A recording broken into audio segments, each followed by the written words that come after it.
So dito nakabit na yung ano, ang gwapo. Tapos yung cover na lang dito. Ayan, kinakabit na rin ni Tol MF Works yung headlight. Yan, oh. Ganda ng animation. Ulitin nga natin, Tol. Hindi lang. Ayan, napatayin ko ah. Tapos, on natin. Sira yung susi niya. Hindi, matigas yan. Oh, gwapo. Yung nga pala, Papatay ko kaya yung ilaw, no? Para makita natin Hindi, sa mamaya pa magro-road test tayo. Mas Ganda. maliwanag yan sa daan. Yung nakasard.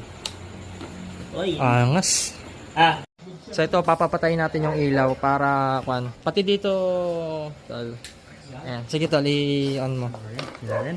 The moment of truth. Yun, no? Ito, pogi. Angas, oh. Sarap. Ayun, no? Lumalabas lahat, no? No. Ayun ka, so Angas, oh. mukhang bibili ka ng bagong battery niyan, ah. Meron Guwapo. So, magte-test ride na lang tayo rito. Tapos check natin kung accurate or synchronize yung RPM gauge niya rito. Pero, lahat naman ng binibigay natin digital, accurate naman yung RPM nito eh.